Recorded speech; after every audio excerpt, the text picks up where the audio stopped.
focus up. It's time for Horizon.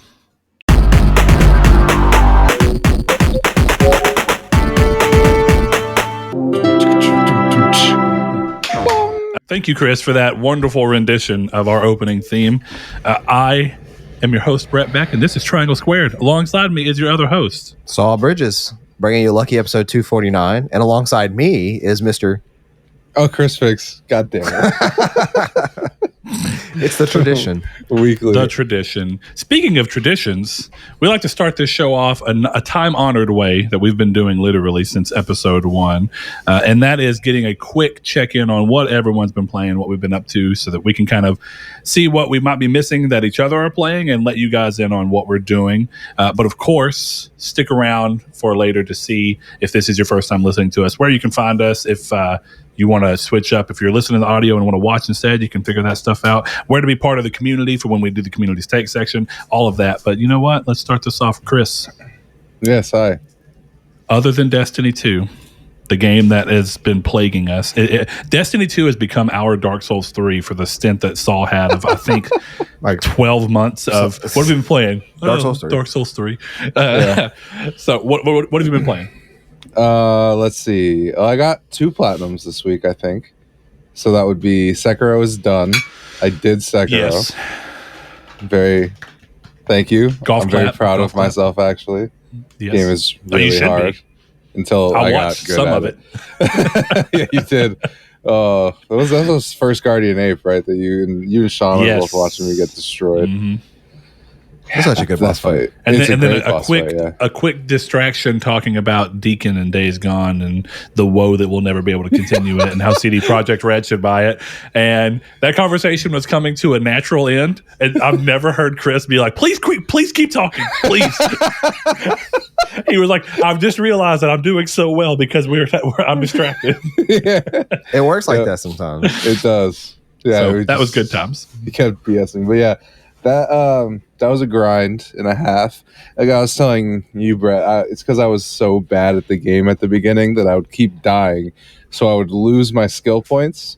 So by the end of the game, I needed to grind out like 40 of them, which was rough.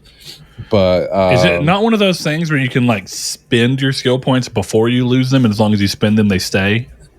I'm actually trying to remember. As long as you earn a skill point, it stays. But the problem is your XP gets cut in half when you die. Your XP and your set. Like Saul, you've played Sekiro, so you can probably appreciate the fact that by the time I gave up grinding and just started another new game playthrough, I had 250,000 sen. Oh my gosh. Holy. Yeah. That's how much I grinded on that one enemy. And then I just gave up, did New Game Plus 3 and 4. And that's what I got. Other than the cum dungeon, I don't think I've ever spent that much time grinding in a Souls game. If you don't know anything about Bloodborne, you don't. Someone just got very confused at that sentence. Yeah. The what dungeon? Yeah, Bloodborne gets into some real interesting stuff, guys. It does. Umbilical cords, cum dungeons. Umbilical cord cum. But yeah, Sekiro was incredible.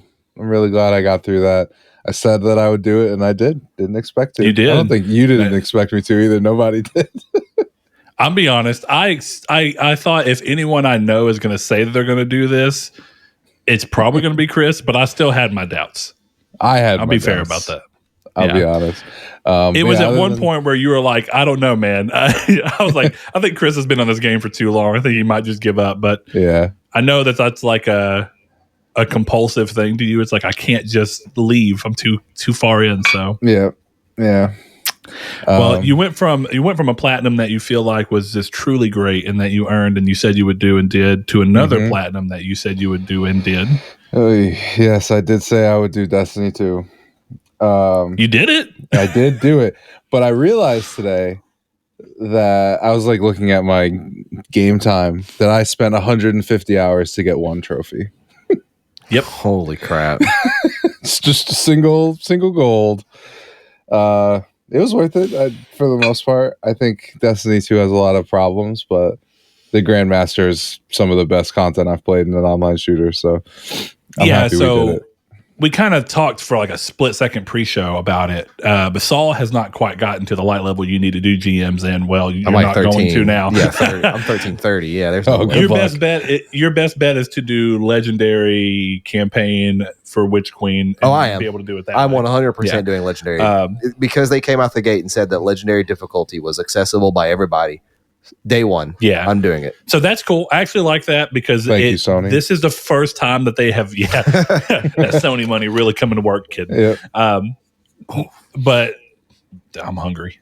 Yeah. Anyway, Saul's over here looking at food porn, basically. Not really. Well, actually, that's the subreddit. Food. It's porn? food. No, it's food. Okay. There's two. There is food porn, though. Let's go look at that real quick. Either way, we were kind of doing this prep move, right? And I will say, like, we were doing raids and stuff, and I know, like, a good example of where Destiny 2's content comes to a weird thing is that a lot of people are like, oh, the content that you play is to build up to prepare you for raids, and then raids are, like, big in-game prior to Grandmasters, before they were ever in the game. And having not been able to play Grandmasters because they're so gated off, which I don't necessarily think is a bad thing. Right. I don't either. But after doing it, I feel like if they could find a way to have that same level of challenge at multiple light level entry points, I would prefer that, like, instead of running weekly strikes, like having to run 3, I would honestly much prefer to hop on the game and have to run through the challenge of, like, complete 3, whatever we're going to rename them, because Grandmaster is, like, literally the difficulty. But if they could find a way to make strikes, that challenging, I think I would much prefer to do that than strikes, where literally I'll come home on Tuesday resets when we were doing this on strikes and play all 3 in my 1 hour lunch and just leave and go back, because you don't have to think. It's like it's mindless, numb. It's just I like that for some pinnacles, though. It depends. I'm not saying strikes should be pulled from the game. And yes, when you're getting tired of the grind and you just want a pinnacle, it is nice that you can do a mindless 40 minutes of activity and get a pinnacle. It's also something like you can look forward to every week. That's like, this is not Gambit. I mean, this is not Crucible. Crucible's annoying to get the pinnacle. My real thing would be add an extra pinnacle, but it's annoying. Right? Add a pinnacle for whatever this new version of Nightfalls is going to be. Or swap up and have it to where all Nightfalls are that. Right. That's what it's, I would, yeah. And then there's a Grandmaster difficulty. Grandmaster Strikes. Yeah, Grandmaster Strikes. Bang. That would actually be kind of cool. I mean, that's basically what a Grandmaster Nightfall is. It is. Except for, I don't know. Basically, Saul, because you don't know what you get, exactly what's all involved, there's a ton of captains. You know, the Overload and Unstoppable, there's a ton of them. And most of them will pretty much one-hit you. So this sounds like what the Legendary Lost Sectors used to be.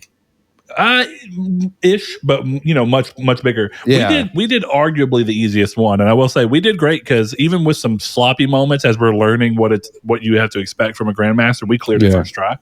Because in Grandmaster, if you wipe, you have to restart completely. Okay, yeah. So that is like a Lost Sector where. Oh no, that's like classic D1 Nightfalls, where if you wipe, it sends you back to orbit. Yeah, you're back to orbit. That's right. I actually forgot that. Was that how Nightfalls were the 1 month they were in there before Leviathan dropped? You remember, because you got the platinum from the original hard prestige Nightfalls. It might have been. I don't remember. I don't remember either. It's wild to think that Destiny 2 now is the same game as it was when Leviathan was out. Yeah, these are two drastically different games. They are. I'll give you that. But 4 years in the making of this stupid trophy, the one trophy I didn't have. So I have to ask a plea of anyone who will do it. I'm willing to try it. I talked to people last night about it. I know where you're going. Yeah, Destiny 1 re-download and Proto's End or whatever, so I can get this stupid flawless Raider trophy. So it sounds to me also, like... I saw Diana got a flawless Vogue, so that's pretty cool. Yes. Did y'all get that last night? I don't think so. I'm about to say. I'm pretty sure she didn't. I had to revive her. Yeah. At least once. But Diana said she is down. I think Joe would be down. Me, you, and Vince, Diana, and maybe Eric. If so, that would be maybe sweet. Snuggly Brett actually would be. Yeah, because I don't think Eric would want to. So I mean, I got to see what else I have to do on it. But if you buy it digitally, I'll do it. I have Destiny 1 digitally. So I'm 99% sure. So then us three, Vincent. I keep saying Vincent. Vince, Diana, Brett. Yeah. Other Brett, Snuggly Brett. Dude, I'd be down. And also, I know that y'all are good enough. The one thing that's going to be weird is having to relearn Destiny 1's like Vault of Glass, minutia stuff. Actually, it'd be Crota's End. You would want. I think Crota's End would be the easiest. It's the easiest one because the one time that we were doing that trophy run with I think Donovan was involved. Yeah, we got to the bridge. We would always die at the very end. Well, so that was the one time me and you did. Somebody would die during the first step of Crota final boss. I think I remember that. Yeah, it was Evan. That's exactly who it was. Yeah, I forgot about this. It was Evan because we were doing the sword glitch to get across the bridge. Yes, that's right. And then one person would just wait there, and then somebody would sword jump. I have to assume the sword glitch is still in the game because Destiny 1 has not been updated. I have a level 400 warlock. I literally, the weekend before Destiny 2 was coming out, I think, all I needed was a ghost. Because if you remember, ghost was light levels back in Destiny 1. Yes. Yeah. I needed a 400 ghost. I had a 399. Everything else was 400. And it dropped from Sparrow Racing. And I maxed out my level. And I'm like, that's it. That is the perfect send-off to the next week when Destiny 2 comes out. I think the layer that would make this difficult, but I've already kind of said this to y'all, but I want to throw this out in the world in case anybody from Sony, nudge, nudge, wink, wink, is out there listening. Probably not, but hey, let's do this. Now that you have this influx of Sony money, let's do this thing where you go back into Destiny 1 and you patch it for literally just the game to unlock the frame rate if it detects that it's on a PS5. Now, here's the problem with that, and I've thought about it. The actual game base that it's built on, the version of software that it was built on, like the last, they would have to go in and change that. So that might be what the extra layer of work was. But if they could pull that off, I see no reason not to, because my real thing is like, now you have PS5 and you have this, and you're going to keep this game servers up. Why not just do a quick little, hey, here it is for people that still love Destiny 1. You can play at 60 frames per second on PlayStation 5. That would be such a boss move. So we'll see what ends up happening. Also, it'd be really funny if Sony owning Bungie now is like, let's go ahead and port D1 to PC now as part of our PlayStation to PC releases. You know what's crazy is Destiny 1 is not free to play. You're right. It's not. What does it cost right now?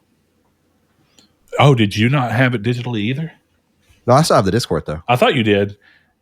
It was Destiny 2's disc that you snapped in half, wasn't it?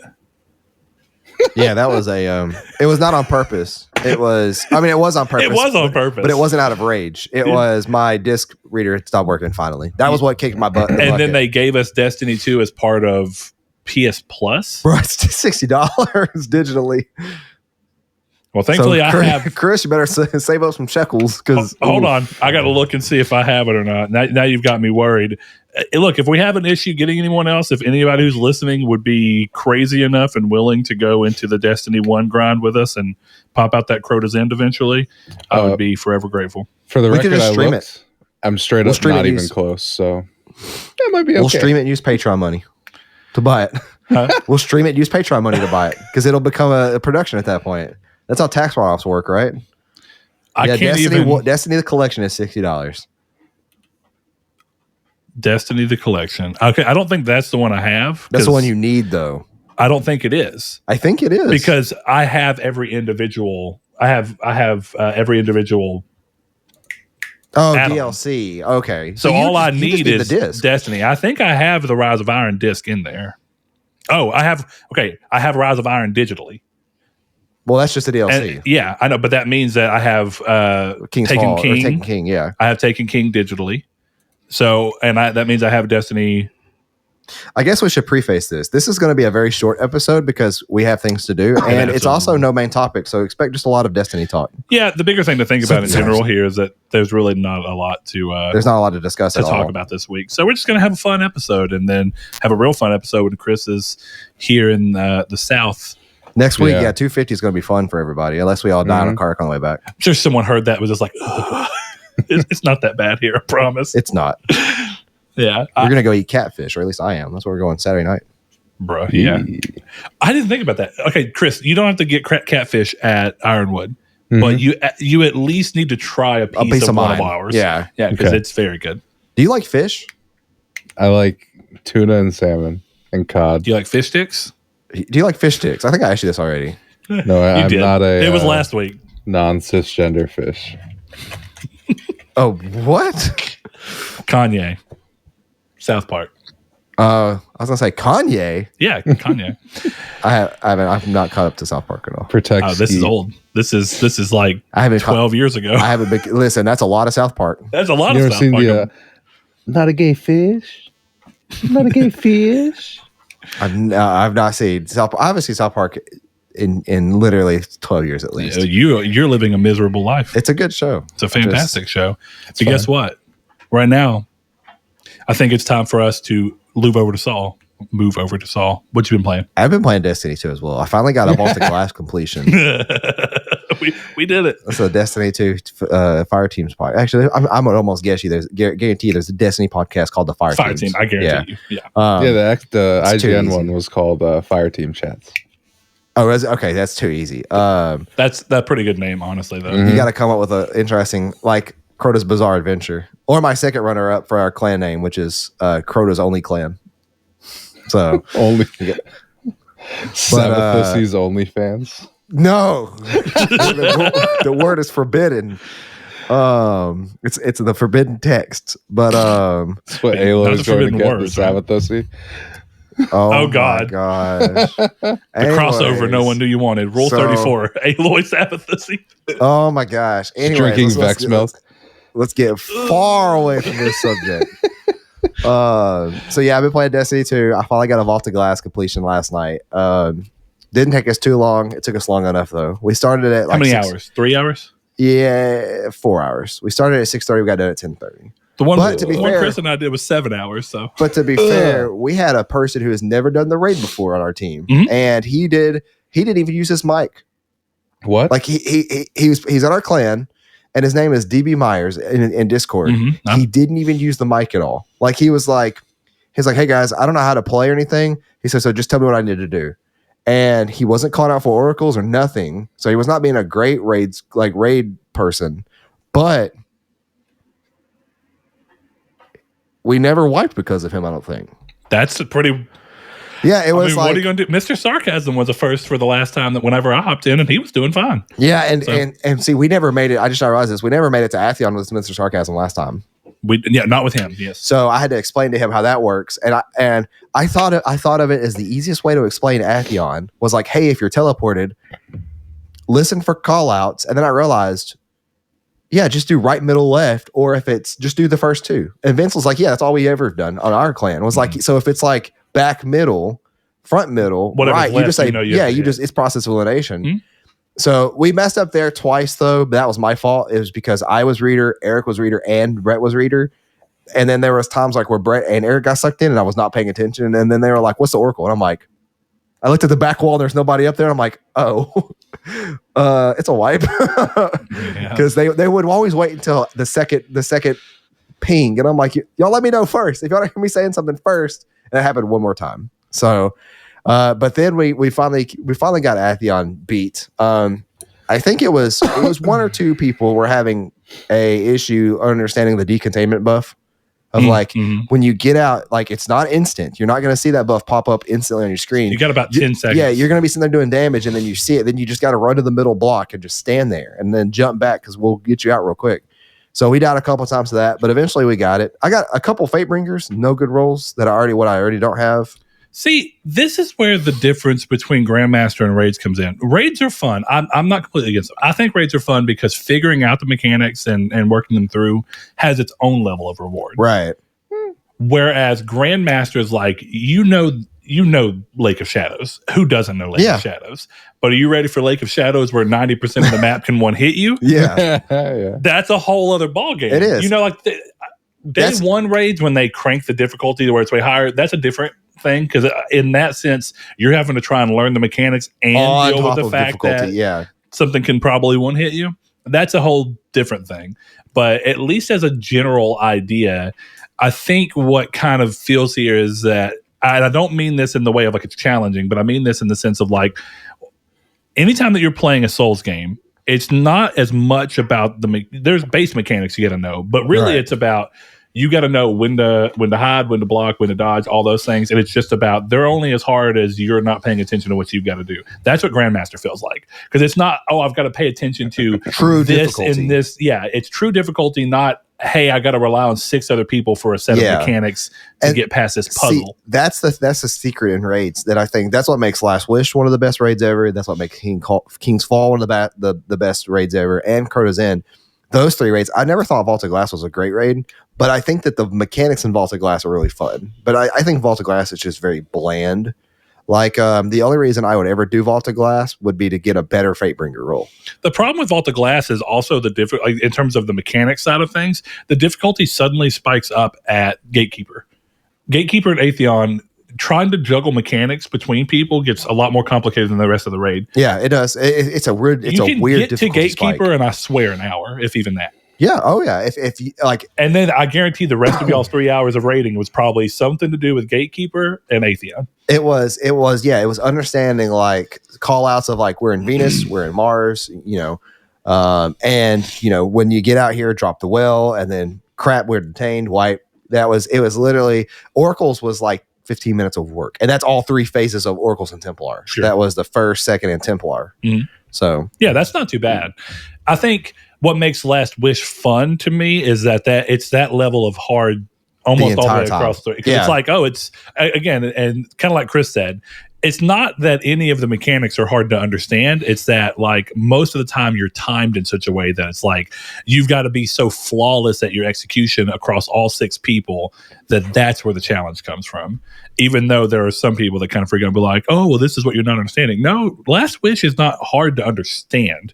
It's hard to execute within the time that you have. Absolutely. Yeah. That's it. If you know what you're doing, it's just about shrinking that little bit of seconds off every single run that you do until you finally get your good run. Yeah. And see, so that was the majority of what I played this week, and the majority of it was yesterday because I didn't really play a whole lot of video games this week. I downloaded Cyberpunk on Tuesday, whenever the patch went live, Wednesday maybe. I think Wednesday maybe. And I downloaded it because it's $25 on sale. And I played the first hour of that game. I encountered a very annoying glitch that was kind of annoying. A very annoying that was kind of annoying. Yeah, it was. Well, I should say it was a very wild glitch that was really. Oh my gosh, it was a very annoying glitch, Chris. And it was during like the tutorial mode, like where if you do something wrong in the tutorial mode, they'll teleport you back to a starting point. And yeah, this is the worst meme I've ever seen in my life. Sorry, people who are audio listeners. We need to share this in the Discord. Let's make it the thumbnail. Who needs their triangle squared 8? I wasn't trying to interrupt you. Anyways, there's a part in like the tutorials where if you do something wrong, you get teleported. And they're like, let's try that again. But it auto saved on me in the middle of a teleport. Yeah, like I was walking forward and then I would just teleport, and I was walking forward and I would just teleport. I'm like, I'm not even doing anything wrong. It's not even letting me do the mission. It's not. It was to. Yeah, did you do all the tutorials, you guys? I mean, yeah, it's been a long time ago, but yeah. There's one tutorial like where you have to like walk up and you have to like kill a guy and dump him into a dumpster at the same time. Okay, yeah, I kind of remember and that. It was like that I did something wrong on or something. I don't know, but it was like, that's wrong. Let's do it again. And then I'd teleport, and then I'd walk up before I even got to him. It's like, that's wrong. Let's do it again. And I had to go all the way back to like the meeting with the guy in the tower because I picked Cipro or whatever it's called, not Cipro, medicine, Corpo. So I did all that, and I did that, and then I progressed a little bit further. I got to the point like we had to save the girl in the apartment, and I called it saving there. I was like, I'm done for the night. I played it one night. I was like, I'll go back to it when I feel like it, because I just didn't feel like it that night or the next nights. I have been addicted to Fire Emblem Three Houses. This is the first time that game has really captured me, and just how fun that game is in terms of both the combat and the persona-like nature of it, because it does have like you're the professor kind of teacher guy, and you can go fishing, you could do all this cooking stuff. It's really fun that way too. I didn't think I was going to like that, and it turned out that I do. So I actually put Xenoblade Chronicles Remastered or Definitive Edition on the back burner for that game. So I forgot. Yeah, you did. Yeah, I've been playing that. That's just that game's good too. It's hard to juggle two JRPGs and Destiny and potentially Horizon, the first one, to replay it soon to get ready for Horizon Zero Dawn and Elden Ring. I will tell you right now, as someone who thought, I'm going to replay Horizon Zero Dawn because the new one's coming up, I think that you'll probably get about the same 3 to 5 hours in. And you'll be like, this is exactly how I remember this game. And you'll be like, I don't really need to replay this. Well, here's the thing. 5 years of open world game design has really made some of the worst spots of Zero Dawn stand out. Now, there's some parts that are really good. I still think gameplay-wise, Zero Dawn's really good. Oh, yeah. I still think that design-wise, for the most part, the design is pretty good. I think for the most part, the game looks pretty good. But when you're playing on a PS5 at 60 frames per second and looking at these things, pop-in is pretty noticeable. You get you don't realize it's like now it's 60 frames per second, but that doesn't do anything for the draw distance and stuff. So like you'll be walking and you'll see like the low detail rock. You get like 6 foot from it and suddenly it pops to high detail. You're like, that's kind of distracting. See, and the bigger thing is like a lot of the things of like how dead most of the NPCs are, how bad the side quests truly are in that game, because they are bad. The main quest and the story is good. The side quests in that game are terrible. They always have been. They're underwhelming. They were always the characters are mostly bad, and a lot of that comes from the Mass Effect. I can't think of the universe, Andromeda. Where it's the galaxy, but Mass Effect Andromeda dead eye syndrome, where like people don't move, their heads just express and animate with dead eyes and odd movements of like hand animated mouth and stuff, which is kind of this thing of like when you get into the new game, like you walked in, you're like, how is it? And like I said, almost everything that I thought was kind of like in retrospect to 5 years of open world game design is what you wanted to see fixed is either entirely fixed or vastly improved enough to where you can overlook it way easier. Yeah, and for those that think we're just crapping all over the game, I'm not. I love Horizon. I have the platinum in the first Horizon game. Yeah. It's one of those things that like I really enjoyed. I've always said I never understood the people who said that this is a reason to buy a PlayStation 4. To me, it was not. It was a great game. But it was like, it's like what people say about Breath of the Wild. It was a great game, but it stops at like great. It's not a 10 out of 10. It's not like superb. It's just my experience with it was really good. I got the platinum for it.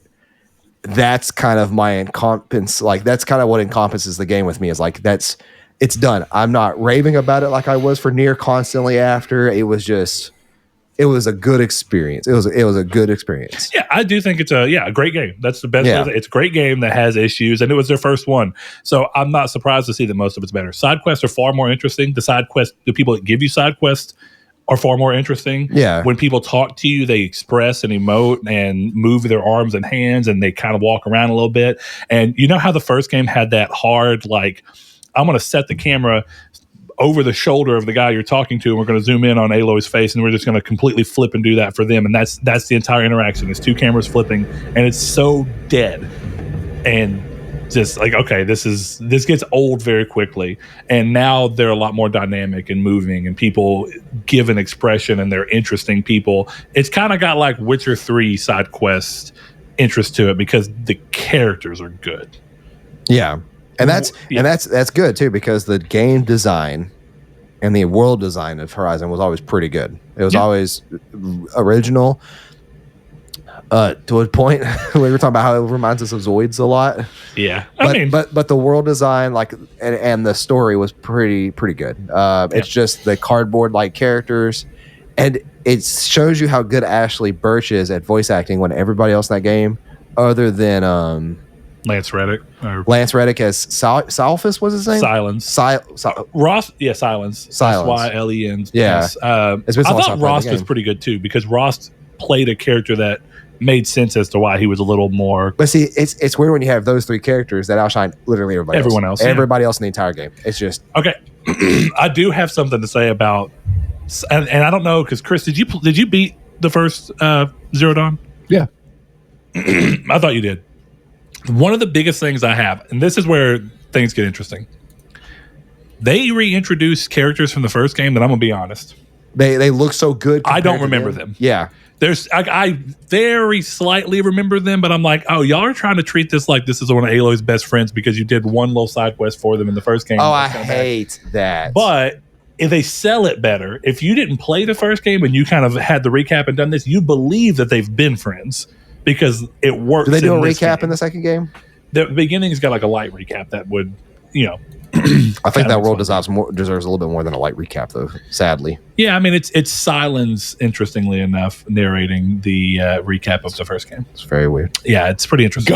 But yeah, much like him, we were playing Destiny, and I immediately went from Destiny to that, and I was like, it weirded me out for a second because you have that moment of like, I know Lance Reddick's in this, but I've been hearing Zavala so much, and I'm like, see, I forgot Lance Reddick is Aloy the original Guardian? Yeah, right. Could you imagine if they now that is that why Sony bought Bungie? Dude, they 100% could if they wanted to. Imagine a raid on a gigantic Thunderjaw. Dude, if Sony be willing to let it happen on every platform, I see no reason not to. Well, it's like we said the other day. Why not a Aloy bow that just you can cycle void, solar, and dude, we're putting glaives in the game now. You could give a spear. You could give a glaive that looks like Aloy's spear. My only issue is with this is it becomes almost like Fortnite, where it's like this is just. I've always said before, I'm not a big fan of like guest appearances in games. This is where it makes sense. Having like Freddy Krueger as like a fighter in Mortal Kombat was probably one of the dumbest things I've ever seen in a video. There are times where you can be like, okay, I'm feeling this. Like I thought Aloy in Monster Hunter World was cool. That makes sense. Like I thought all that was really cool. The gameplay is similar enough that you're like, oh, this is cool. Yeah, but having like Jason Voorhees and Freddy Krueger show up to fight Scorpion and Sub-Zero, that's why it feels so. Maybe it's cool. No, it's yes, it is. That's cool as shit. I'm be honest. I kind of exist in the middle. I don't absolutely hate it, but I've always kind of felt like this is odd. My only thing is that I assume someone was like, you know how there was a Freddy versus Jason movie?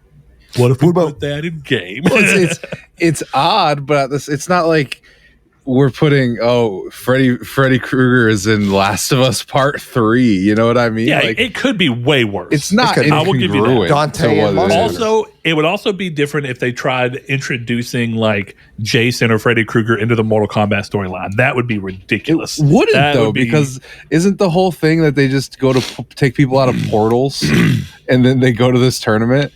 They take the world's best fighters. They take. I mean, yeah. They're not fighters. They're not known for being fighters. That's true. They win every fight they take. I don't really know what you're talking about here. But at this point, you're building the expectation that Conor McGregor is going to be in a game. I don't want that. That's true. Also, where does the buck stop to a degree? Yeah. But, look, all I'm saying is in a fighting game, they're not worried about the story. I mean. If Fred Durst was announced for Mortal Kombat 12, are you joking? I would buy the game so hyped for that.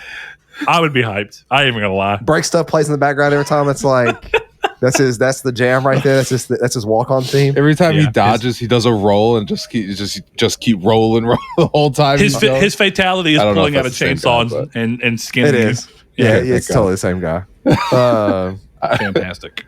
Or no, like, instead of it just playing music, just be like, I'm here to break stuff. And then like him like rolling, like him just saying it like passively as he's doing it. And it's not even like Fred Durst. It's like they took the vocals from the songs and chopped it up. So every time you roll, it's like rolling. He ends the fight, crosses his arms. The winds just keep on rolling, baby. Him straightening up his Yankees hat. No, what kind of hat is he wearing? It's not Yankees. What is it? The red one.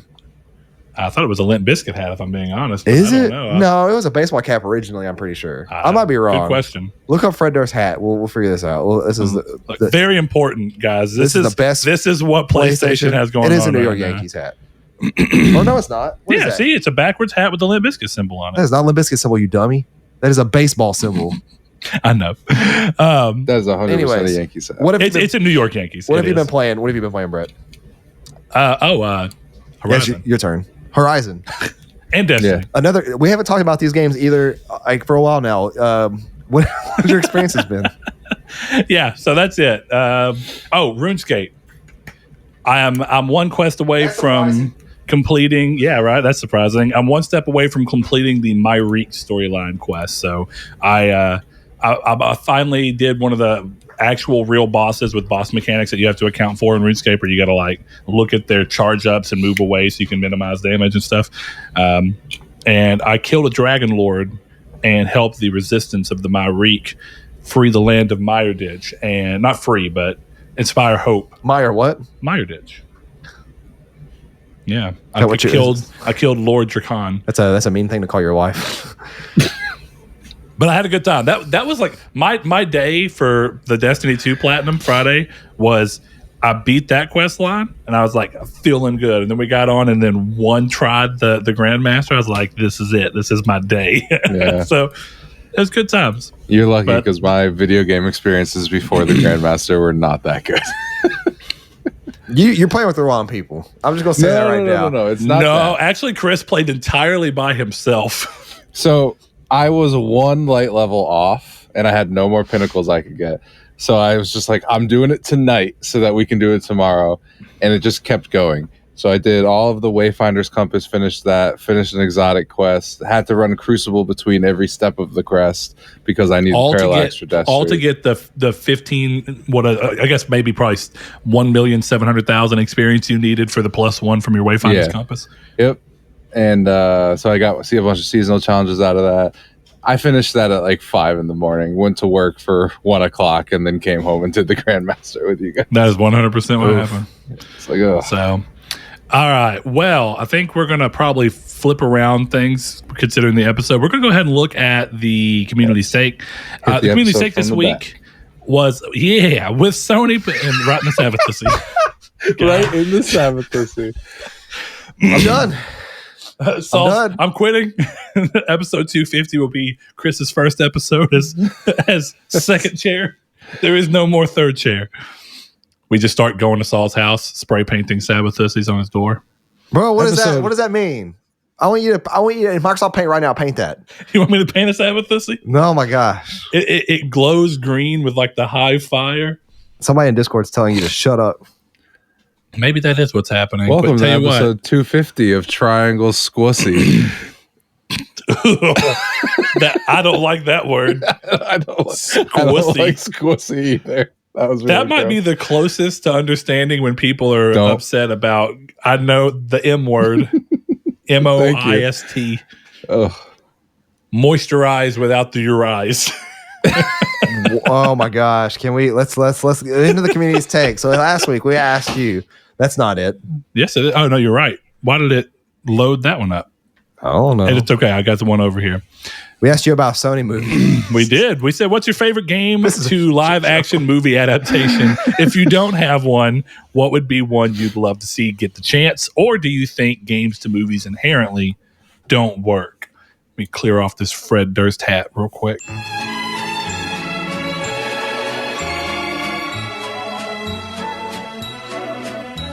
And you people started posting answers before the day. Hey, I'm just gonna start going to like Taco Tuesday on Sunday. Yeah, we're just gonna start breaking all the rules here. Why not, man? Let's see what happens here. All right, we're gonna go ahead and knock Twitter out real quick. We got our buddy Ryan. He says, my thoughts has always been, why don't they just make game movies, not in engine, but artistically animated to look like better versions of the actual games using the actual voice actors. Basically like watching a long cinematic Uncharted. You would have the continuity of the game. That one's kind of interesting because I feel like that's what they did with Ratchet and Clank. And it woefully underperformed. We can go back to that conversation very briefly for me, but I am not a fan of that. Always because it's like inevitably something will happen, and you're like, I could just play this.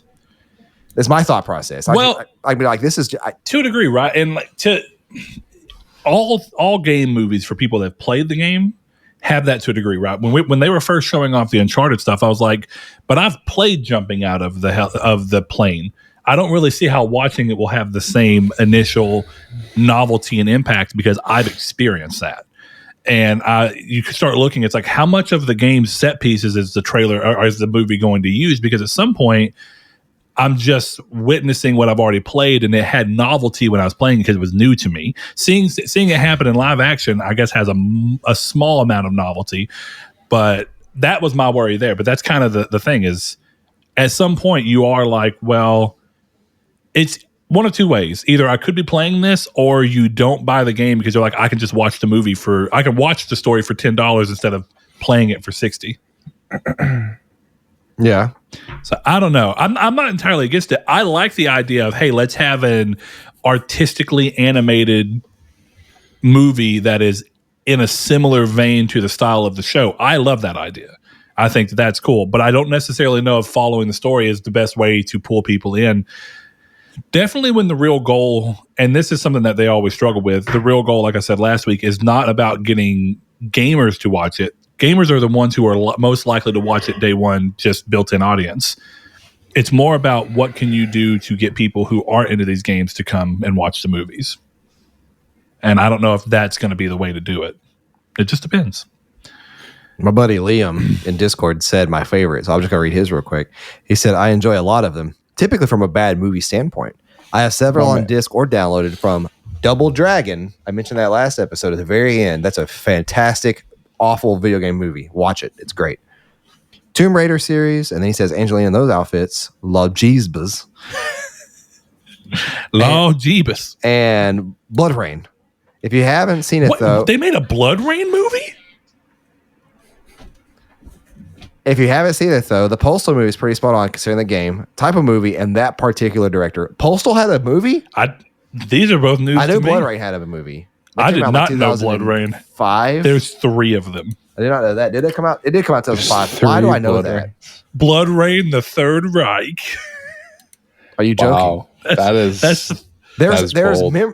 There has been memories in my brain pushed out and has reserved with Blood Rain came out 2005. You know how pissed off I am right now. Yeah. There are memories that I'll never have because my brain thought, Blood Rain came out 2005. Let's keep that in there. Yep. That's interesting. I didn't know Postal had a movie. That's interesting. I could break this table in half. 2007, Postal the film. Your ball was in it? I'm not gonna lie. He directs. What was Postal? Like the game. That was the one where it's just like you going around killing people, right? Yeah. More or less, yeah. I know. Does it say live action South Park? Okay. Listen. That might need to be on the background when we stream next week, just for fun. All right. There's going to be 2 people at all times not doing something. They could be watching Postal. That just looks awful. Anyways, on Discord, we awful also in have, a good way. That's what. Yeah, awful in a good way. We also have Josh Ayers. He says, I love the first Silent Hill movie, which is my favorite answer to a good video game movie, but I also enjoy the Resident Evil movies as they are not really the same as the Dead or Alive movie. Well, they're not really good, the same with Dead or Alive movie. So he actually likes the Silent Hill movie from a movie standpoint. I do too. I do as well. Really like the Silent Hill movie. It's not, I mean, this is one of those things, this is actually a good thing in my opinion. I'm glad that it doesn't just follow the first game. It takes little inspirations from the first game, the third game, a little bit from the second. Don't forget the second game. There you go. And you kind of just like, okay, here we are with a movie that feels decidedly Silent Hill, but it doesn't feel like I've watched this exact story unfold. Yeah. And I have the same opinion with the Resident Evil movies. Those are good, bad movies. Like, there's not, the first one's the closest one to like, this is a pretty good movie. The rest of them are just like. I liked Apocalypse. Is that the second one? I'm pretty sure that's the first one. The first one, the first one just called Resident Evil. Well, the first one had Nemesis in it. Am I right? I might be confusing. I'm pretty sure. It's been so long since I've seen them. The second one, didn't it introduce Jill Valentine? Or did the first one introduce? Dude, I don't even know. At this point, they all blend together in my head. The one with the Nemesis was fairly like entertaining. They're all entertaining, to be fair. It's just my favorite one of them all. Okay, now I'm actually, maybe Apocalypse isn't the one I thought it was. They did bring up the Dead or Alive movie. Not only did Josh, but Matt G also brought up the Dead or Alive movie, which had Jamie Presley as the main character of that movie. Yeah, it did. Okay, the first one was called Resident Evil. And then Apocalypse was yes. The first one is pretty solid. Who's the bad guy in Apocalypse? Is it Nemesis? I don't know. I'm trying to remember. I for some reason, I thought he was in the first one. I do too. That's what I think. Is Nemesis the deformed one? Yeah. That's the first one. Yeah. He is in the first one. Okay. So It was her friend that became Nemesis. Yeah, which is weird. Who's the bad guy in the second one? We have Andrew, the Resident Evil. I do kind of remember not hating that movie. Hold on. This says Alice versus Nemesis in the second movie. Was it the second? Resident Evil 2 Apocalypse. Apparently, everybody has this problem where they just mix it all up. This is what I'm about to say. I think the problem with the Resident Evil movies is the first couple were not as bad. I mean, they had moments of kind of goofy things. I remember that there was a point where those movies jumped the shark to where they started getting even more. Like, that was pretty bad. That looked like an action. That looked like Small Soldiers. It did. Yeah, that's Small Soldiers is a great movie. Fantastic. We were actually talking about that last night. We were doing the Gorgon run, and I said, "All right, get ready, Gorgonites." And two people got Gorgonites. Only two people. My favorite answer, though, out of our Discord conversation was No Fate. He said it would be great to make a Wipeout movie, and as a fan of Speed Racer, the anime and the movie's pretty good. I've never seen it, but I remember that the dude from Girl Next Door is in it. That's all that my brain ever remembers. He's in a lot of weird stuff, but he's the main character of that, and he's in. Never mind, I'm thinking of somebody else in another movie, but they could make Wipeout an anime. You know, I said anime movie, dude. A Wipeout like Initial D, like where you just make it where it's super stylized. They could totally do that. That'd be cool. But but that's my question of like, what's the market? If we're looking at that from Sony wanting to do it, they want to do things because there's a chance for market value. Is the market value of a Wipeout anime big enough to justify it in Sony's mind? No. What it would cost? No. Maybe, but I don't know what it would cost to animate it. A lot, because I would prefer hand-drawn anime and not. Or hand-drawn animation. This would be right for 3D animation. Yeah, this would be 3D CG. And that's where I think it would lose some of the charm that I have, what it looks like in my head. Like a Studio Ghibli Wipeout would be. Yeah, but at the same time, conveying speed in 2D is really hard to do. A Studio Ghibli Resident Evil. Oh. Let's put that on the table. That's pretty sick sounding. Yeah, but just Studio Ghibli or Miyazaki? Because that's kind of the thing that you're running into is like... Well, okay. I don't think. Okay, listen. Miyazaki is great. Studio Ghibli is some of my favorite movie, like my favorite movie franchises. Considering that he had nothing to do with Grave of the Fireflies, and that movie is still phenomenal. Did he not? No, I didn't know that. No, he was not the director. Grave of the Fireflies. So yeah, I would just. Good. Oh my god, that movie! Even though the best Studio Ghibli movie is Howl's Moving Castle. That's Spirited Away. It's number one. That's number two for me. Although Mononoke is probably up there before Howl's too, but. Howl's is also very good. We're arguing. We're arguing. You're arguing ordering. Yeah. You know, that's kind of a lot of our Discord was Dead or Alive, Resident Evil.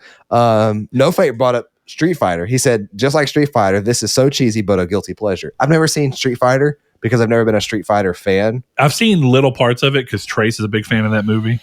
And it, I guess. I don't know. It was really odd. I didn't see enough of it to judge the whole movie. I mean, I like bad movies a lot. It was weird to come into. I know you do. You love Twilight. Twilight's to be fair, I did too. Yeah, Twilight movie. Is the first Twilight movie. I think about that movie far more often. Literally, I saw a guy yesterday with super pale, and he kind of looked like Edward in the first movie, and my brain was just filled with every stupid thing from the first movie, like him looking like he's about to shit his pants when Bella walks in. Isn't it crazy that she's being nominated for an Oscar right now, and Robert Pattinson should have already been. He never has.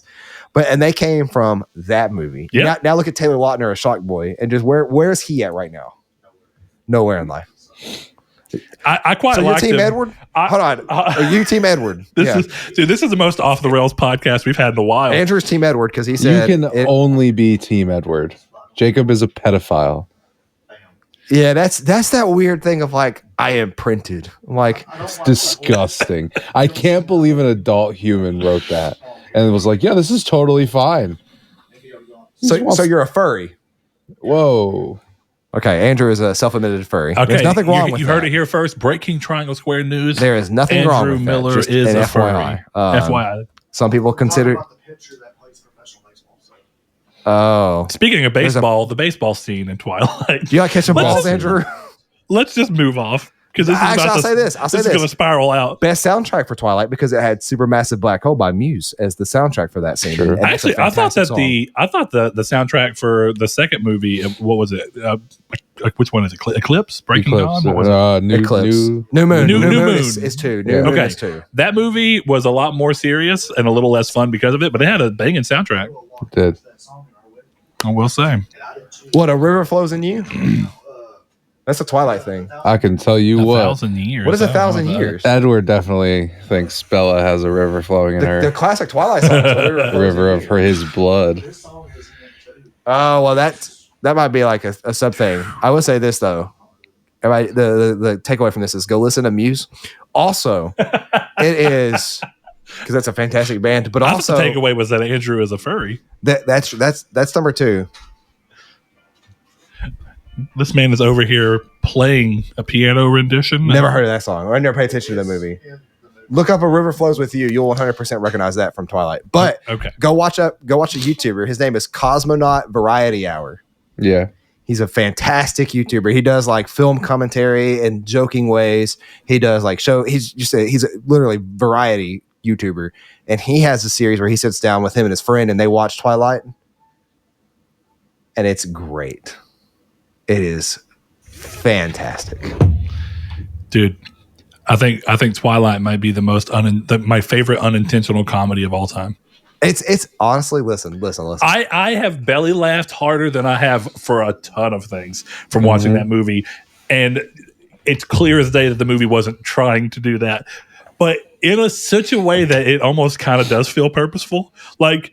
It's an odd thing to have a conversation about because it feels like the movie's trying to be serious, but sometimes you're like, they know. So they know how stupid this is. So in high school, I read the first Twilight book way before the movie was like I didn't know this was a games podcast. But it is a games podcast. This is off the rails. But it was way before the movies were a thing. And I was like, that was a pretty good book. And then I saw the second one, which was New Moon. This is just a really off-the-wall story. And it was at Borden Books in the mall. Remember that place? Yep. It was a fantastic bookstore. And I remember thinking like, oh yeah, like I like that book enough. Like I might pick that up later. And then like a month later, the announcement of the movies are coming out. I'm like, I guess I'll go find it. I could not find New Moon until a year after the first movie had come out. Yeah, they were so in high demand. I had to read New Moon after the first movie came out. It's because everyone wants vampire smut. That's what it is. What was it? Annalisa Rice, who did like a really good like vampire book. Anne Rice. Is it just Anne Rice? You talking about Interview with the Vampire? And Queen of the Damned. You talking I can't stand that Bram movie. Stoker? Well, okay, look, a good author. Let's get this back on some. If you want to hear more about Twilight, you can listen to an old episode of Midweek Matinee where we discuss all about Twilight. So continuing on, I want to get this one out there because I think it's really funny.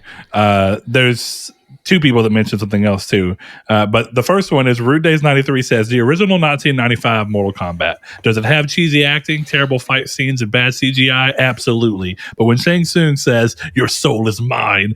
They put Shang Tsung in the game because of that. In the newest game, he says that. When Scorpion screams, get over here, when Liu Kang's hair is flowing in the wind, and when the greatest movie soundtrack of all time starts with the iconic shout of Mortal Kombat.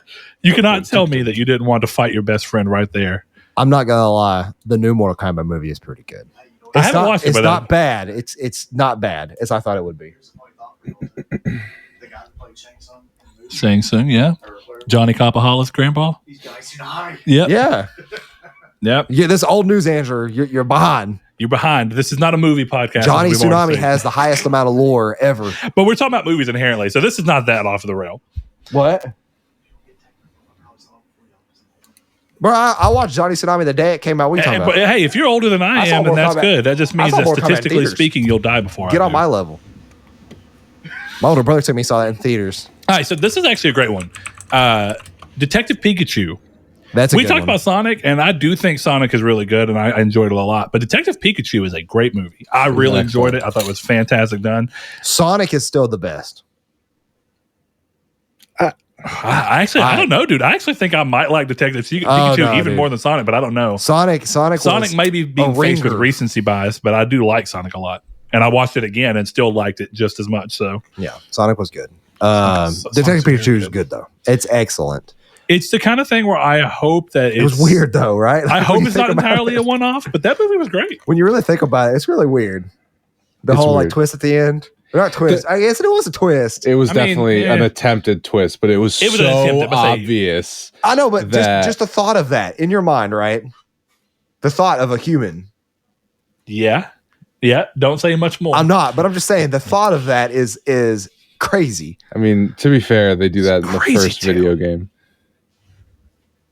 They do.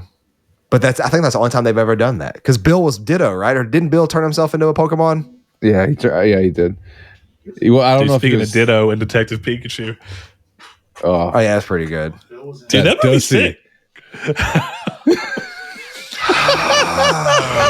On to Facebook, because we've cleared Discord out of all answers. We do have Facebook. All right, so got a couple answers here. Josh Farmier says, I don't think I have one really. The original Mortal Kombat was okay, I guess. I just want a video game movie to follow the story of the game. I would love to see a Final Fantasy X movie with the same storyline as the game, just not a 100-hour movie. Nope. To which I had to say, nope, because it's a genuine question. How do you make a game that has a 60 to 100-hour story and condense it into a 2-hour movie, even a 3-hour movie? Which is not going to happen. But let's just say, how do you do that? And what do you propose that you cut versus what do you keep? And yeah, there's gameplay that bumps that up. But even if you take the gameplay out of those games, you're still dealing with 30 to 40 hours of story. Step one is to not do that. Step two is to hire Tom Cruise to play Titus. And then all is well. Meg Ryan as Yuna. Titus. So I like how you say don't do it, but 1996? Then also do it. Yeah, Meg Ryan is Yuna. Hold on, let's see here. Who's Lulu? Okay, where's Tom Hanks then? That's Oron. Actually, dude, Tom Hanks as Oron would be sweet. I would fucking love Leonardo DiCaprio is not Xehanort. My brain is so stupid sometimes. Leo DiCaprio is Xehanort for if we ever get Kingdom Hearts casting. I'm going to remember that you said this. Whoa, blue hair guy 10. What's his name? I'm blanking. Blue hair guy. You mean Seymour? Seymour. Oh, okay. Yeah. Yeah, Leonardo DiCaprio is Seymour. Okay. And Johnny Depp as Sin. Long hair Johnny Depp. What's eating Gilbert Grape? What's eating Gilbert Grape? I said, what's eating Gilbert Grape? Oh, this is getting so out of hand. Honestly, I'm not going to lie, Chris. You had a lot of restraint because I thought you were going to reply with what's eating Sabbath. and you missed this opportunity. I've been trying to make a Sleepless in Spirit joke for a while. So, yeah, Sleepless. Yes, yeah. Or You've Got Mail. Good. How do you do that one? You've got Blitzball. You've got Sin. You've got Crystals. You've got Mira. The fact that they basically made the same movie twice with two different names years apart, and we're like, yeah, don't worry about it.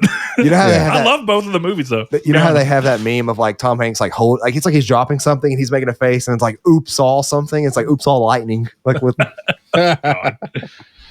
Oh boy. All right. So yeah, that's the thing where that kind of goes back to what we're talking about with the thing of like, I don't necessarily know that I want to follow the same story, but I will say if there's ever an argument for that, the closest thing I could see is if people who don't have time to play 120-hour Persona 5, but then they make a Persona series.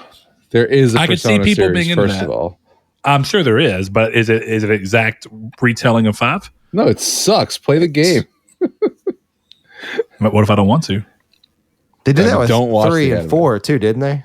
Yeah. There's been I know 4 has one. There's been Persona series. There's been Tales of series that were animated. There's been books, there's been tons of stuff like that. I know Berseria has a manga. Why haven't we been doing this for every one of them? Just making dreamcasting of everything. Like you used to do. Like I remember somebody said back in the day, it was like, what do you want Dragon Ball Z to be? And somebody was like, Samuel Jackson is Piccolo. And I was just like, what did they do? That would be awesome. Dude, I would love it, but I would want it to be unapologetically Samuel L. Jackson at the same time. Like, I'd want it to be like, I said dodge, motherfucker. This podcast is officially lost its way. This is way off the This one and track. next one is just like, this is like the appetizer for 200. I mean, this is basically episode 250 part 1. Yeah. That's what we're doing here. All right, next one, which I think is actually, I could see this one working. Bailey Robertson says, I think Death Stranding could possibly work as a movie, but other than that, I'm not a fan of video game movies. Who would play Death Stranding's story? Who would play Sam? Almost like there's Leonardo an actor DiCaprio. that looks. Yeah, that's who he's based off of. Samuel L. Jackson plays Hartman. Yeah. Yeah. No, Samuel L. Jackson should play Sam. And then the whole time, Joel L. Jackson, motherfucker. Then he meets. I like how I did it too, but I like how both of us are somehow putting the dude from Dexter, Dokes. We're basically making Samuel L. Jackson into Dokes because we're both saying. Well, are you getting somewhere as Dokes coming in here? Yeah, that's Mama. No, I'm kidding. I got perfect casting for Mama. Listen, Hideo Kojima. That's my mommy. The thing is, though, I think the reason that Death Stranding can work is that it's pretty much all real actors who look exactly like themselves, who could play themselves in a movie format. Mm-hmm. And the game was already made so cinematically that you could almost argue, I guarantee you, someone's made a cut of Death Stranding as a movie where all it is they cut all the cutscenes together into a filmic-like fashion. Oh, I'm 100% sure they've done that. I'm sure it's because you got what's his name for Sam, you got Margaret Qualley for Mama, Guillermo del Toro for Dead Man. What? Wouldn't you have to recast Guillermo because he didn't actually voice act him? Did he not? I'm fairly positive he didn't. He did. Oh, for some reason I could have sworn I read that he didn't. You about blew my mind. Yeah, voice, motion capture, everything. I was really about to break this table in half. What else we got on Facebook? Yeah, sorry. Why quiet all of a sudden? Kind of blew my mind for a second there because I don't know how I guess you thought you read that somewhere. I did. That sounded exactly like Guillermo del Toro whenever he gave at the Game Awards, whenever he did the trailer for whatever that weird circus Death Stranding movie thing was. Yeah, Death Stranding. Circus movie. Oh, you mean Pinocchio? Yeah. Father. I was right. He doesn't do it. He doesn't do the voice acting or the capture. Jesse Cordy plays Dead Man, and Justin Leeper does the performance capture. I just looked it up. Why do you think I'm lying? Well, no, I'm saying who's the actor? You said who is it? Jesse Cordy does the voice, and Justin Leeper does the performance capture. To be fair, I'm gonna be honest with you. He's not much of an on-screen guy, anyways. So no. I'm not that shocked as I really am. But I'll concede I was wrong, Chris. Yeah, that's okay. To be fair, my entire thing wasn't saying I read it somewhere. It felt like it was Guillermo del Toro. Hey, Chris, he was wrong about Skyrim too, wasn't he? Yes. Yes, he was. Listen, if y'all want to reopen the silent protagonist I'll conversation, reopen it. I'll be late to work for this conversation. Chris, don't be late to work. We could just have it on 250 in person. It's like a 5-hour episode, and 3 of the hours is just me fighting you. I could be the mediator and it'd be like an actual debate. We could set up a green screen behind us. We get dressed up. You can have like a PowerPoint. Your Honor, PowerPoint. We cut to you in like judge robes. I will say this: there's this trend that I love, and it's like everybody gets together for a PowerPoint night, and they bring their own PowerPoint, and it's just a thought you have that you got to convince other people. See these slides about like why it makes sense. Okay, and you have to present it to all your friends. I'm like, that's a pretty fun idea. That's pretty fun. I'm gonna do one more. I'm going to do Derek Porter because it's a little bit different than what we've been talking about. He says, I really only like the latest Tomb Raider movies, but other than that, video game adaptations tend to be terrible. The Witcher Netflix series is pretty good, but it's not technically a movie. If I had to guess what could do good if done correctly, I'd like to see Death Stranding, Horizon, or Control. They benefit from detailed story elements, which could help their movie adaptation. We will soon see if the Uncharted movie and the Last of Us series are any good. And, I think one of the big things here is kind of the discussion that I'm seeing from most people is that a TV show, games being adapted to TV shows, I think has a much better chance of working. We kind of mentioned that a little bit last week, but I think that a lot of other people agree with that sentiment.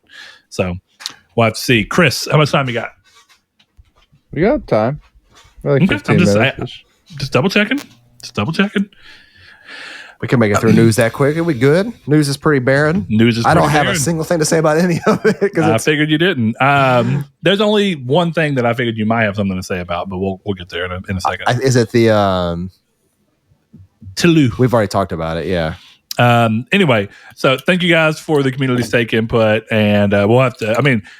we'll talk about it in the news. Actually, I guess we'll go ahead and start that off.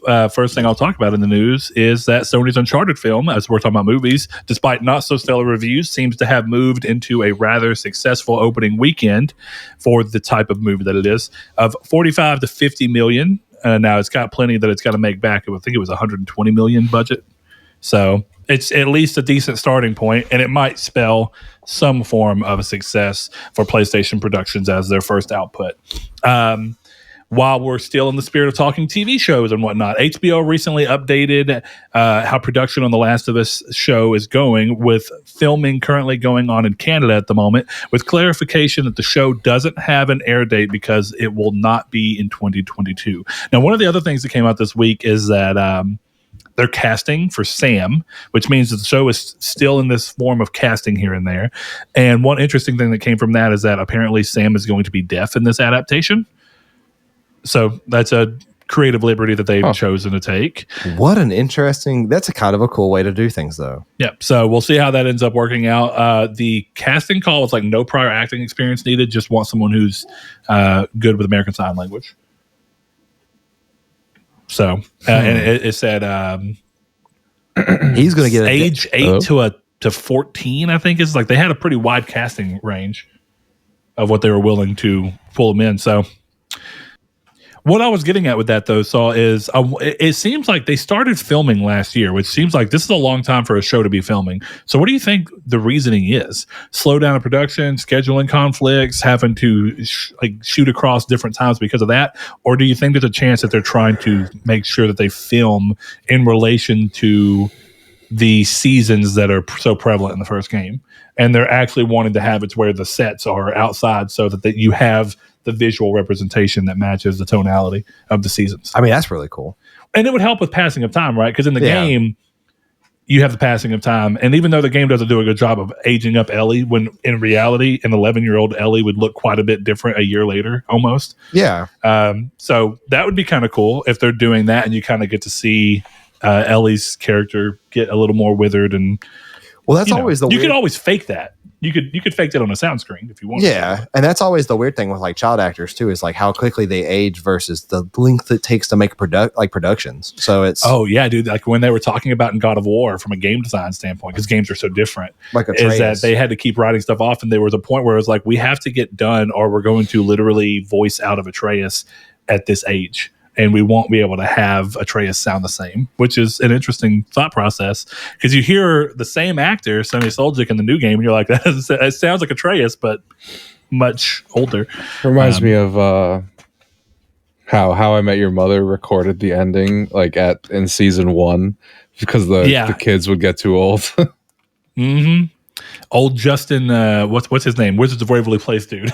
Because he was one of the sons. I can't remember his name right now. I just know Selena Gomez's brother. Yeah, that's his legacy. Yeah. Oh, it's that dude that was Selena Gomez's brother in that show. All right, moving on to the next couple pieces of news. While we're on Sony, I'll stick there. Sony's marketing has gone all in on Horizon Forbidden West with a number of interesting marketing campaigns, events, and tie-in products coming along with the game. In Sydney, Australia, they've started a tour of 15 cities for a massive Clawstrider statue that players can visit that has a code embedded on it that can be entered as part of PlayStation's PS5 Treat Codes event, where players can find codes across a number of places to enter to win a PS5. Horizon also sees a branded Seagate external HDD, which I guess is for the PS4 version. That seems like an odd, but I guess that's where the majority of sales are going to be. A tall neck Lego set and an Arbor Day collaboration where Sony will plant a tree in 3 different deforested areas throughout the U.S. for every player that unlocks the Reach the Daunt trophy that is awarded for simply playing the first few hours of the game. So there you are. Well, real quick, I'm curious what you think about the Reach the Daunt thing, because this kind of seems like, hey guys, we're willing to help save the Earth, but only if you play so much of our game. This seems like the most interesting. Like, hey guys, if it keeps being deforested, just remember that you could have bought Horizon and planted a few trees. I saw that, I was like, I don't know if that's a great idea, because if they were just like, if it was something even more simple, where it was like, for everyone who watches the Horizon Video will plant a tree or something. This is entirely based off buy Horizon and then play it long enough to hopefully get you hooked in so that you keep playing it, and we'll plant a tree for you. We'll save the world if you play our game. Ballsy move. What would the irony be if Sony, who produced a game about the end of the world because of corporate greed from one person, ends up being the company that plunges us into the Horizon-like state of like the world ending because of some Sony rogue AI? That would be the most funny crap in the world if that's Jim Ryan's programming glitches and he just kills everyone. Jim Ryan is Ted Faro. Like he knew, but he was like, listen, I know the PS5 Pro is not ready yet. I know the new AI for it's not ready, but we've got to push this out to market because we have to meet quarterlies, guys. Right. Speaking of Horizon, I found out yesterday, I don't know, useful little tidbit. In the menu, you can make the load times immediate instead of okay, Josh said that in our Discord, and I looked through the menus and could not find what the setting was called. General. I'm not entirely sure what it is, but it'll say like tips or something like that, and then if you scroll it'll say immediate, and it's just instant loads. Okay, that's cool. I mean, the loading's 3 seconds without doing that. That's hardly a worry, but it's even less. Legitimately, like half a second. Like it goes black and comes up. It's kind of crazy. Yeah. It's the Miles Morales. The screen fades to black when you fast travel and then you back up. Yes. Yeah, that's sweet. Yeah, no, it's great. Got to give it to him. Pretty cool. So there's that. Let's see. I guess still looking at the idea of games and movies. Let's kind of restart this over here. The first thing was video game to movie adaptations continue to be of interest to companies as Netflix announced a BioShock film is in the works at the streamer. Though for the time being, that is literally all the details we have. I will watch that the day it comes out. I'm gonna tell you right now. It's free. It can only be being as part of Netflix. This is my biggest. I'm curious if they would, because Arcane was quite successful. I would personally love to see this be animated. I think a BioShock animated movie could be so sick. Was it Arcane done by Netflix too? Yes. Yeah. Mm-hmm. I would absolutely love that. If they do BioShock, they absolutely cannot tell the story of the first game. I think that would be an awful decision because I think the entire crux of that game is that you're playing it. Yeah, and that's kind of the plot twist point in a weird way. Right. It's like how do you do that ending and then be like, would you kindly continue sitting down for an hour? What? That doesn't really work for me. How did that adapt? Yeah. Yeah, that's a good question. I wonder what they do. And I also wonder, is it just telling the story, or is it like we're kind of talking about, is it just BioShock in terms of all the elements that you expect from a BioShock game, but it's mostly an original story? But the fact that they showed a picture with the Big Daddy makes me think that they're probably trying to go BioShock 1, BioShock 2, at least something in Rapture. I feel like you could get away with BioShock 2. I don't think you could get away with BioShock 1. Agreed. Actually, BioShock 2 would be kind of interesting to watch a show from the Big Daddy's perspective. Yeah, it would. Yep. Yeah. So we'll see what ends up happening there. Anyway, while speaking on games to movies some more, as this whole episode has apparently been about, Paramount have announced that Sonic will be getting a third movie that they've already started work on, as well as a spin-off live action series for their streaming service, Paramount Plus, with Idris Elba agreeing to return as Knuckles for the Paramount Plus series. Do I look like I need your power? Dude, that's a hype commercial. I'll be honest, dude. So sick.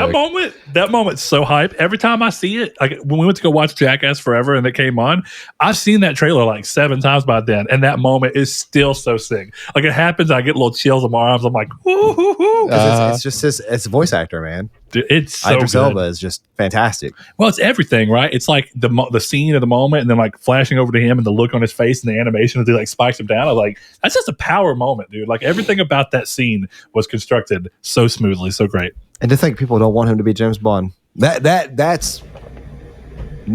I didn't know people didn't want him to be. I thought I've heard people want him to be, but I guess inherently there are people that don't agree with that statement. Yeah, they don't want him to be James Bond. James Bond. I will smack you. You act like it's not going to happen.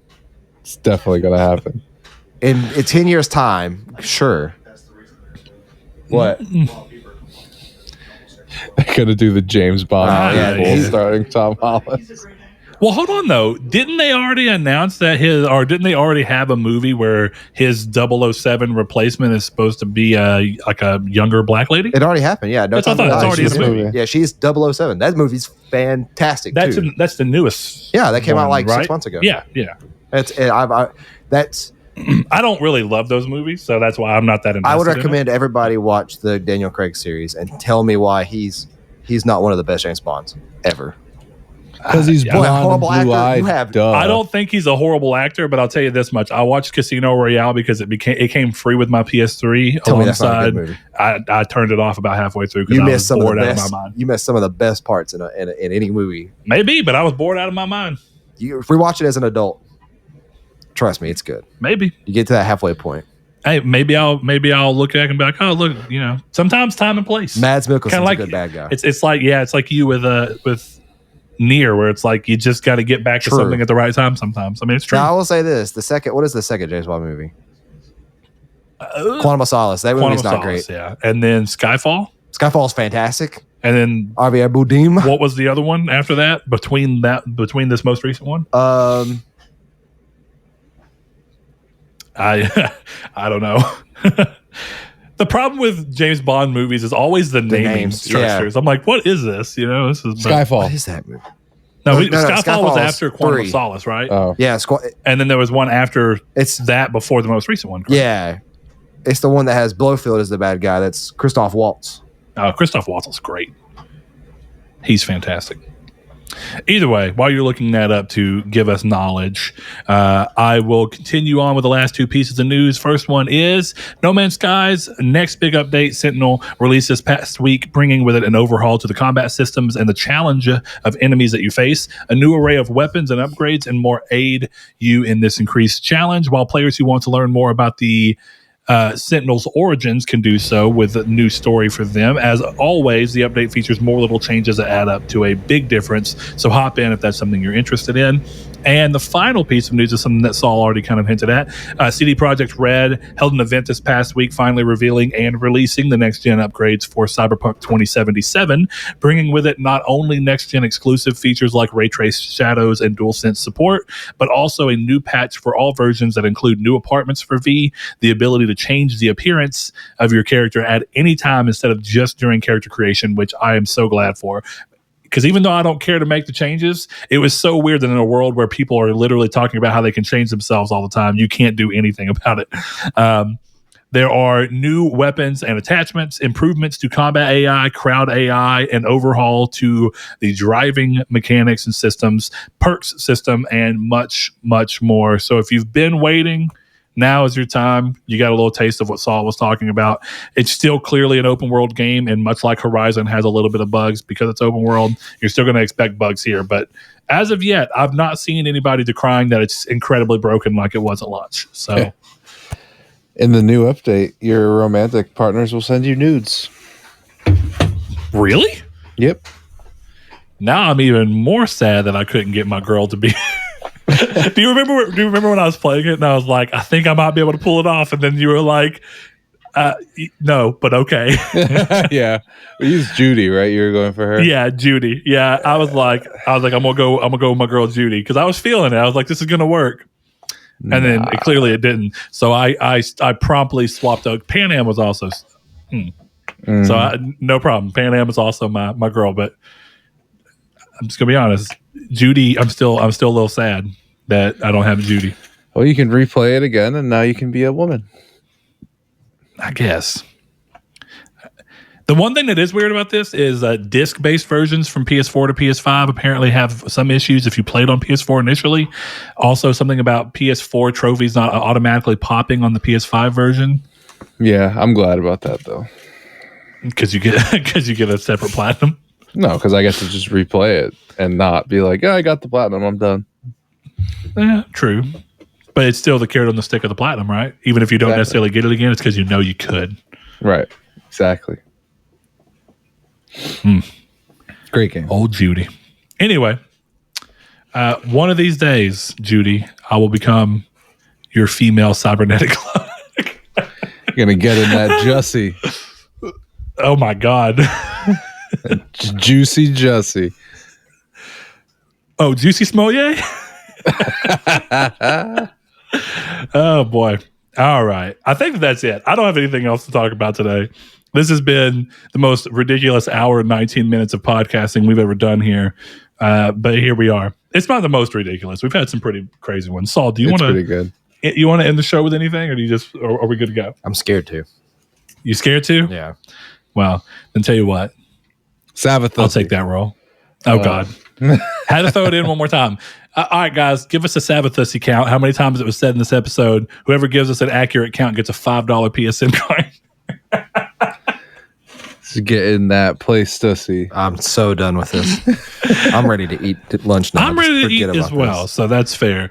All right, guys. Of course, if you want to be part of the community stick that we did earlier in the show, you can find us on social media. We are at on Twitter at Triangle SQRD. We are on Facebook in a group called Triangle Squared, a PlayStation podcast. Ask to be entered into there, and I will gladly accept you in.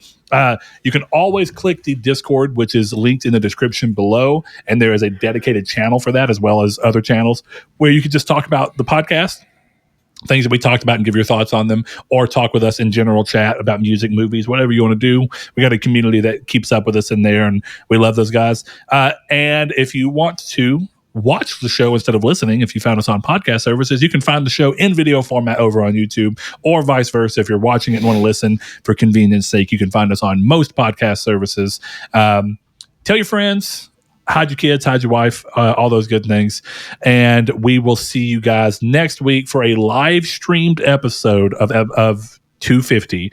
Now, we are Central Time, so I want to go ahead and prepare everyone that Central timing, and we're going to have to look and see exactly what time, but I would imagine we're going to start somewhere around the same ballpark, 10-ish.